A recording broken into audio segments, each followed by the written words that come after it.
एक ऐसे दृश्य के बारे में सोचकर देखिए जो मतलब सच में सिहरन पैदा कर देता है। पूरे 2 साल बाद एक इंसान जेल की उस घुटन भरी कोठरी से बाहर कदम रख रहा है। सामने खुली दुनिया है, खुला आसमान है। सामान्य तौर पर अगर हम सोचें तो ये एक नई शुरुआत या आज़ादी का बहुत ही सुखद पल होना चाहिए। बिल्कुल। आज़ादी तो हर किसी के लिए एक जश्न जैसी होती है। हाँ, लेकिन यहाँ असलियत एक एकदम खौफनाक सपने जैसी है, क्योंकि उस दरवाजे से बाहर निकलने वाले इंसान के हाथों में ना भारी हथकड़ियां हैं। बाप रे। उसे पुलिस के कड़े पहरे ने घेर रखा है और वो जिस सफर पर जा रहा है वो कोई जश्न नहीं है, वो उसकी अपनी सगी माँ का जनाजा है। मतलब आज़ादी की वो तस्वीर एक ही झटके में लाचारी के सबसे विभत्स रूप में बदल जाती है। मुझे लगता है कि इस स्थिति से बड़ा मनोवैज्ञानिक विरोधाभास खोजना शायद नामुमकिन है। अगर आप भौतिक रूप से देखें तो एक इंसान ईंट और लोहे की चारदीवारी से बाहर आ रहा है। सही बात है। लेकिन मानसिक रूप से वो एक ऐसे गहरे और अंधेरे सदमे की कैद में जा रहा है जहां से बाहर निकलने का कोई रास्ता ही नहीं है। ये रिहाई नहीं है, बल्कि ये चरम स्तर की बेबसी है, जहां वो इंसान अपने सबसे गहरे दुख को आज़ादी से महसूस तक नहीं कर सकता। वही तो। और आज की हमारी इस गहराई से की गई पड़ताल का मुख्य विषय भी यही बेबसी, घुटन और मानवीय संवेदनाओं का वो जटिल ताना बाना है जो ऐसी चरम स्थितियों में उभर कर आता है। आज हमारे पास जो स्रोत है ना, वो कोई अकादमिक रिसर्च पेपर या अखबार की रिपोर्ट नहीं है। ये एक बेहद व्यक्तिगत, बहुत ही कच्चा और दर्दनाक दस्तावेज है जिसका शीर्षक है दीवार जी। और आज हमारा जो मिशन है वो इस दस्तावेज के पन्नों में दबी उन साइकोलॉजिकल परतों को उधेड़ना है कि एक कैदी के नजरिए से दुख आखिर कैसे महसूस होता है, अपराध बोध कैसे इंसान को भीतर से खोखला करता है। बिल्कुल। और इस चर्चा में आगे बढ़ने से पहले ना, ये स्पष्ट करना बहुत ज़रूरी है कि हम इस दस्तावेज का जो विश्लेषण करेंगे वो पूरी तरह से निष्पक्ष और मनोवैज्ञानिक दृष्टिकोण से होगा। हाँ, ये बहुत अहम पॉइंट है। जी। इस दस्तावेज का लेखक किस आरोप में या किन हालात की वजह से जेल में था, वो हमारा विषय नहीं है। हमारा पूरा ध्यान केवल उन मानवीय संवेदनाओं और दिमाग की उस कार्य प्रणाली पर होगा जो इतनी अकल्पनीय पीड़ा के दौरान एक्टिव होती है। सही कहा आपने। और जैसा कि दस्तावेज का शीर्षक दीवार है, तो ये समझना भी बहुत दिलचस्प होगा कि इंसान के जीवन में दीवारें सिर्फ कैद का प्रतीक नहीं होती, वो उन रिश्तों का भी रूप होती हैं जो बाहरी दुनिया से हमें बचाए रखती हैं। तो इस साइकोलॉजिकल एनालिसिस की शुरुआत हम इंसान के अवचेतन मन यानी सबकॉन्शियस माइंड और अकेलेपन के उस कनेक्शन से करते हैं जो जेल जैसी जगह पर पैदा होता है। बताइए। इस दस्तावेज में एक बहुत ही अजीब सी घटना का जिक्र है। मां के निधन की खबर मिलने से ठीक एक दिन पहले बुधवार की सुबह लेखक एक खौफनाक सपना देखता है। अच्छा। हाँ, सपने में वो देखता है कि जिस कमरे में उसकी मां रहती थी ना, उस कमरे की गटर के साइड वाली दीवार अचानक से गिर गई है और जमीन में धंसती जा रही है। ये बहुत गहरा प्रतीक है। और दस्तावेज ये भी बताता है कि पिछले 2 दिनों से उसे अदालत की तारीखों के दौरान अपनी मां की खराब तबीयत के बारे में अधूरी खबरें मिल रही थीं। तो मैं ये सोच रहा था, क्या ये सपना सिर्फ एक इत्तेफाक है या इसके पीछे दिमाग का कोई खेल है? मेरी नज़र में ये महज कोई इत्तेफाक नहीं है। ये सेंसरी डेप्रिवेशन की स्थिति में इंसानी दिमाग के काम करने का एक बहुत ही सटीक न्यूरोलॉजिकल उदाहरण है। सेंसरी डेप्रिवेशन मतलब जब भारी दुनिया से कट जाते हैं? बिल्कुल। जब कोई इंसान जेल जैसी जगह पर कैद होता है ना, जहां बाहरी दुनिया से जानकारी मिलना लगभग शून्य हो जाता है, तो उसका दिमाग जानकारी के छोटे छोटे टुकड़ों को जोड़ने की अति सक्रिय कोशिश करने लगता है। अच्छा, तो वो जो अधूरी खबरें मिल रही थी बीमारी की, हाँ, उन खबरों ने दिमाग में एक अनजाना सा डर पैदा कर दिया था। अब क्योंकि दिमाग के पास कोई ठोस तथ्य नहीं थे, तो अवचेतन मन ने उस डर को एक विजुअल प्रतीक में बदल दिया, जो था दीवार का गिरना। बाप रे। ये प्रतीक दरअसल सुरक्षा कवच के टूटने और एक आने वाले भयानक संकट की साइकोलॉजिकल भविष्यवाणी थी। मतलब ये कुछ ऐसा है जैसे मान लीजिए किसी कंप्यूटर को अगर हम आधा अधूरा डेटा दे दें तो वो खाली जगहों को भरने के लिए अपने आप ही सबसे खराब नतीजों की कैलकुलेशन करने लगता है। एकदम सही तुलना है ये। और बदकिस्मती से वो कैलकुलेशन सच भी साबित होती है। उसी दिन दोपहर करीब 12 बजे जब लेखक सोने की कोशिश कर रहा होता है, तभी जेल का एक सिपाही है, राजवीर सिंह चौहान, जिसे वो चाचा कहता है, वो आकर बेवक्त उसे आवाज देता है। जेल में बेवक्त आवाज? ये तो खतरे की घंटी है। वही ना, जेल के उस सख्त रूटीन में किसी का ऐसे बेवक्त पुकारना ये कोई नॉर्मल बात नहीं है। ये मुझे ऐसा लगता है जैसे रात के 2 बजे अचानक आपके फोन की घंटी बजना। हाँ, फोन उठाने से पहले दिल धड़कने लगता है। बिल्कुल, आप उठाने से पहले ही समझ जाते हैं कि कुछ बहुत बुरा हुआ है। सिपाही चौहान उसे बताता है कि मलखान आया था, 4 बजे घर जाना है, माँ का इंतकाल हो गया है। बहुत बड़ा मानसिक आघात है ये। पर यहाँ जो कैदी का रिएक्शन है ना, वो मुझे सबसे ज्यादा हैरान करता है। वो कैसे? इतनी भयानक खबर सुनने के बाद मतलब किसी भी सामान्य इंसान की पहली प्रतिक्रिया क्या होगी? वो चीखेगा, रोएगा, सवाल पूछेगा। जाहिर सी बात है। लेकिन दस्तावेज बताता है कि लेखक किसी से कुछ नहीं कहता। वो आसपास मौजूद किसी भी कैदी को ये नहीं बताता कि क्या हुआ है। वो चुपचाप नहाता है, ज़ोहर की नमाज पढ़ता है, सूरह यासीन पढ़ता है और जेल के दफ्तर में जाकर अंगूठा लगाता है। क्या सच में जेल की दीवारें इंसान को इतना सुन्न कर देती हैं कि वो अपनी सगी माँ की मौत पर एक आंसू तक नहीं बहा पाता? इसे साइकोलॉजी में इमोशनल फ्रीजिंग कहते हैं। Emotional freezing. हाँ, ये सदमे की बहुत ही तीव्र अवस्था होती है। आप देखिए ना, एक सामान्य इंसान जो अपने घर में सुरक्षित है, वो खराब खबर मिलने पर फूट फूट कर रो सकता है, क्योंकि उसे पता है कि आसपास उसे संभालने वाले लोग हैं। हाँ, परिवार होता है। लेकिन जेल एक बेहद शत्रुतापूर्ण और असुरक्षित माहौल है। वहाँ एक कैदी का सबकॉन्शियस माइंड ये बहुत अच्छी तरह जानता है कि कमजोरी दिखाना या भावनाओं का खुलकर इजहार करना उसके लिए खतरनाक हो सकता है। मतलब वहाँ रोने के लिए भी कोई सुरक्षित कोना नहीं है? बिल्कुल नहीं। इसीलिए उसका जो सर्वाइवल इंस्टिंक्ट है, यानी खुद को बचाए रखने की जो मूल प्रवृत्ति है, उसके कारण दिमाग भावनाओं के उस सैलाब को एक लॉक बॉक्स में बंद कर देता है। अच्छा, तो नमाज पढ़ना और अपना काम करते रहना। वो दरअसल उस चरम मानसिक पीड़ा को प्रोसेस करने के लिए वक्त खरीदने की एक मनोवैज्ञानिक जद्दोजहद है। वो जानबूझकर खुद को रूटीन में फंसा रहा है ताकि वो टूट ना जाए। रोंगटे खड़े हो जाते हैं ये सोचकर कि हमारा दिमाग संकट के समय खुद को कैसे प्रोग्राम कर लेता है। दिमाग का डिफेंस मैकेनिज्म बहुत स्ट्रांग होता है। और इसके बाद ना एक और मनोवैज्ञानिक विरोधाभास सामने आता है। 3:15 बजे वो कैदी दफ्तर से बाहर निकलता है। हाथों में हथकड़ी है, 5 सिपाही और एक दरोगा साथ हैं। जी। जेल के बाहर लोगों की भीड़ है और वो गाड़ी में बैठकर अपने घर की तरफ बढ़ता है। अब 2 साल बाद बाहरी दुनिया से उसका ये पहला सामना है। पर वो दस्तावेज में बहुत ही बारीक चीजें लिखता है। बारीक चीजें जैसे क्या? जैसे शमशाद मार्केट, चाय और पान की दुकानें, सब्जी की ढकेलें। वो ये भी दर्ज करता है कि रास्ते में कुछ नए मकान बन गए हैं और बरेली रेलवे लाइन के फाटक पर उसे चाचा का बेटा शहादत खड़ा दिखाई देता है। ये बहुत क्लासिक रिस्पॉन्स है। पर मुझे यहाँ एक बात खटकती है।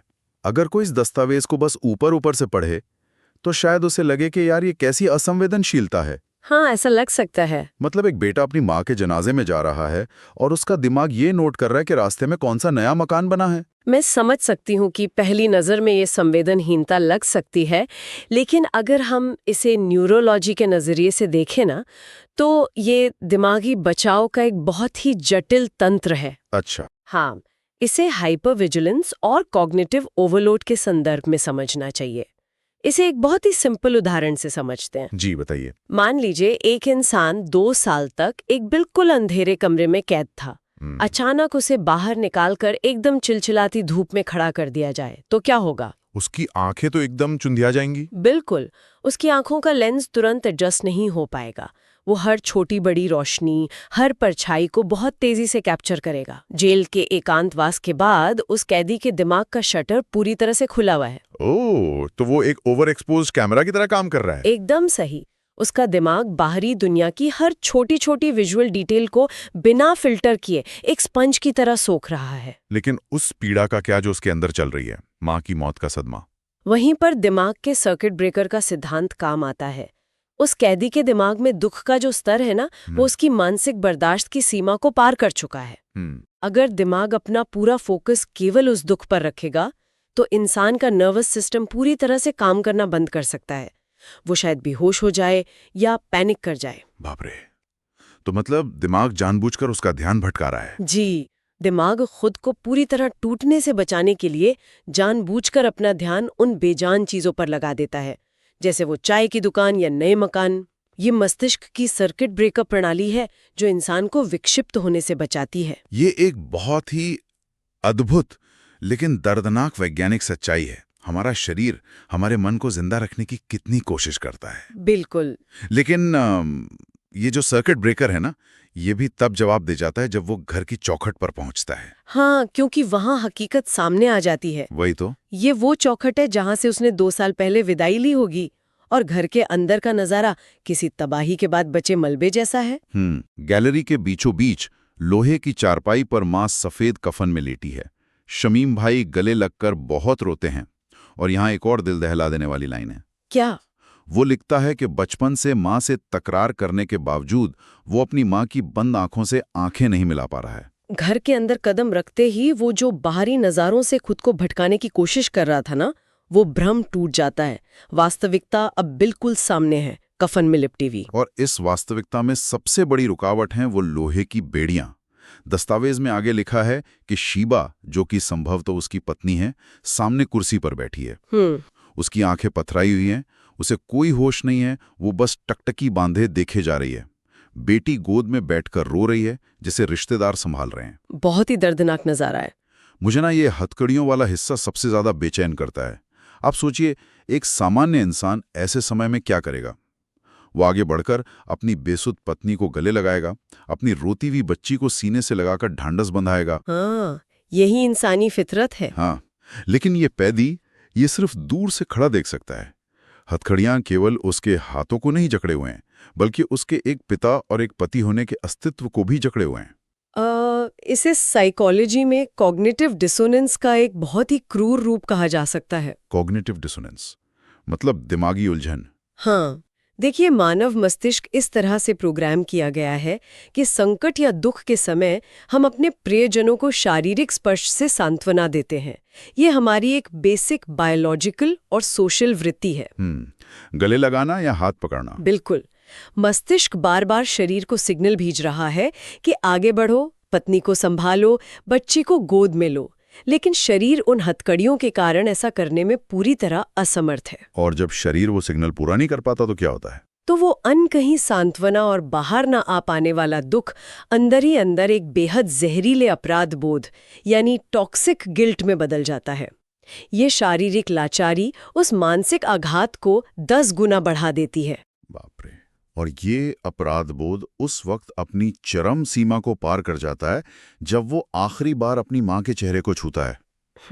दस्तावेज में वो लिखता है कि जैसे ही वो हाथ लगाता है मां की आंखें खुल जाती हैं। ये रूह कंपा देने वाला पल है। हाँ, हथकड़ियों से बंधे हाथों का वो आखिरी स्पर्श और एक मृत मां की आंखों का अचानक से खुल जाना।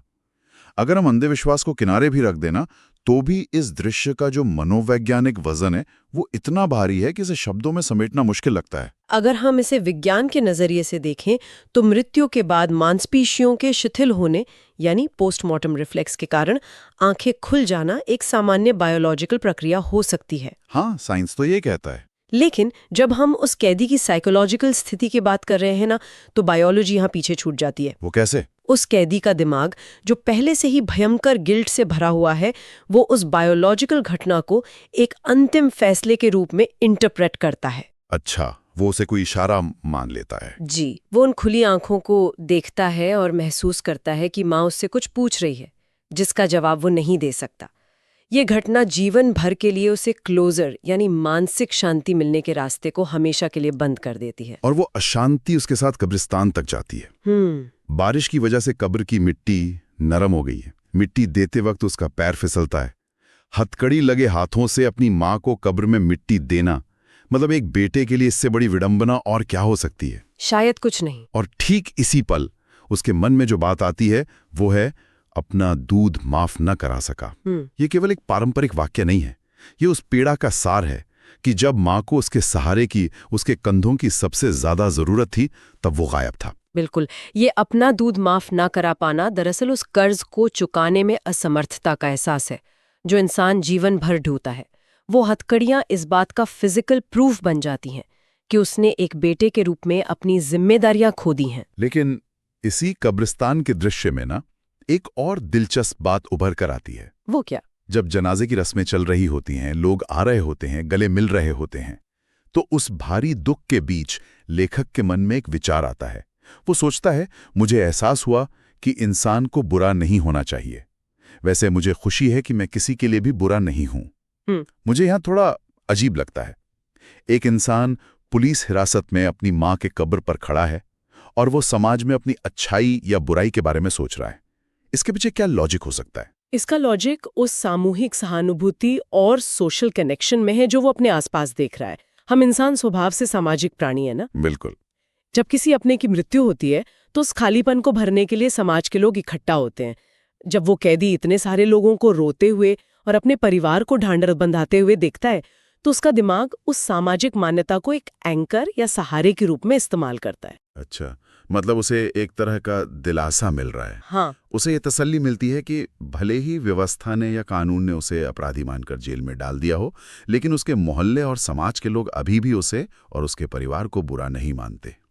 उस दुख के गहरे समुंदर में ये सोशल वैलिडेशन उसके लिए एक छोटा सा तिनका है जो उसे पूरी तरह डूबने से बचा रहा है। और इसी तिनके का सहारा लेके वो वापस उसी दुनिया में लौटने की तैयारी करता है जहां से वो आया था, जेल। जी। शाम के 6:15 बज रहे हैं। घर वापस आकर वो देखता है कि कमरा वैसा ही है, सामान उसी जगह रखा है जहां उसने 2 साल पहले छोड़ा था। लेकिन अब घर का असली पिलर ढह चुका है। वापस जेल जाने से ठीक पहले वो अपनी पत्नी शीबा को, जो अभी भी बेसुध है, तारिक नाम के एक रिश्तेदार की देखरेख में छोड़ता है जो काफी सूझबूझ वाला है, और अपने साथ पढ़ने के लिए 2 किताबें उठा लेता है। किताबें? हाँ, ये एक छोटी सी हरकत है, लेकिन ये दिखाती है कि बाहरी दुनिया के दरवाजे बंद होने के बाद वो वापस अपनी उस मानसिक दुनिया में लौट रहा है जहां किताबें ही उसकी इकलौती आजादी हैं। बिल्कुल। और इसी वापसी के साथ ना हम इस दस्तावेज के सबसे महत्वपूर्ण और दार्शनिक निष्कर्ष पर पहुंचते हैं जो इसके शीर्षक दीवार को पूरी तरह से सार्थक कर देता है। हाँ, वो आखिरी पंक्तियां जो पूरे जीवन का निचोड़ सी लगती हैं। लेखक लिखता है, जो दीवार 26 बरसों से हमें सहारा दे रही थी वो गिर गई। और आगे वो कहता है, मुझे अपने ऊपर अफसोस होता है कि मैं हमेशा सबको तकलीफ देता रहा। मेरी वजह से शीवा को भी पिछले 12 बरसों से सिर्फ परेशानी ही मिली है। आप देखिए यह दीवार का कितना गहरा रूपक सामने आता है। हाँ, वो दोहरी दीवार। बिल्कुल। जिस दीवार के पीछे वो कैदी बंद है वो जेल की दीवार है जो उसे बाहरी दुनिया से काटती है। लेकिन जो दीवार आज गिरी है, यानी उसकी माँ, वो एक ऐसी ढाल थी जिसने 26 सालों तक उसे दुनिया की धूप, तानों और परेशानियों से बचाया था। और जब वो ढाल गिर जाती है तो इंसान अचानक खुद को पूरी तरह से असुरक्षित और नंगा महसूस करता है। और आप ध्यान दीजिए, उसका गिल्ट केवल माँ की मौत तक सीमित नहीं रहता। ढाल गिरने के बाद उसे अचानक वो सारा नुकसान दिखाई देने लगता है जो उसके कर्मों के कारण उसके अपनों को झेलना पड़ा है। पत्नी वाला हिस्सा? जी, पत्नी शीबा के 12 सालों के संघर्ष का ये आत्मबोध एक ऐसा मनोवैज्ञानिक बोझ है जो शायद उन लोहे की हथकड़ियों से भी कई गुना भारी है। सच में ये बहुत ही सटीक एनालिसिस है। अगर इस पूरी पड़ताल को एक धागे में पिरोया जाए ना, तो ये स्पष्ट हो जाता है कि ये दस्तावेज केवल 8 जुलाई 2008 के कुछ घंटों की कहानी नहीं है। ये मानव मस्तिष्क और भावनाओं का एक ऐसा आईना है जो हमें दिखाता है कि असली कैद सलाखों के पीछे होना नहीं है।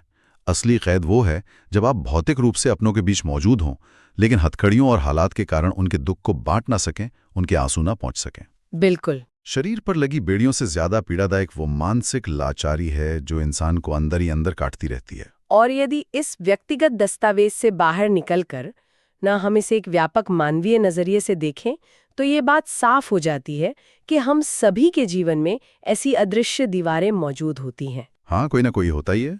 कोई मार्गदर्शक, कोई बुजुर्ग या हमारे माता पिता जो बिना शोर मचाए खामोशी से हमारे पीछे एक बहुत मजबूत आधार की तरह खड़े रहते हैं।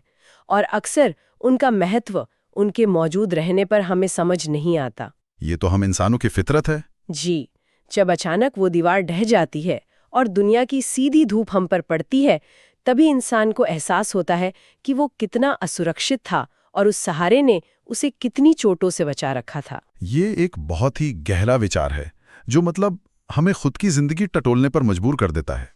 इस पूरी पड़ताल और साइकोलॉजिकल सफर के बाद एक सवाल है जो लंबे समय तक सुनने वालों के जहन में गूंजता रह सकता है। वो क्या? जब जीवन की वो मजबूत दीवारें जो अब तक दुनिया की आंधियों को रोक रही थीं, वो अचानक एक दिन भरभरा कर गिर जाती हैं, तो क्या केवल उन मलबों के बीच बैठकर अपराध बोध से ग्रस्त होना ही इकलौता विकल्प बचता है?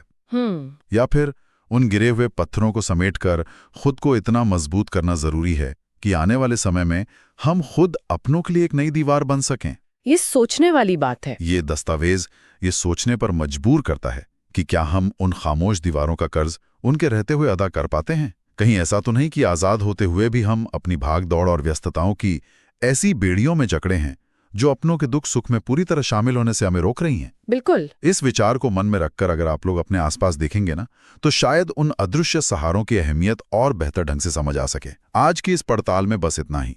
अगली बार जब बेवक्त कोई आवाज आए तो उम्मीद है कि वो कोई सदमा नहीं, बल्कि एक लंबे समय से भूली हुई किसी सुखद दस्तक का एहसास हो।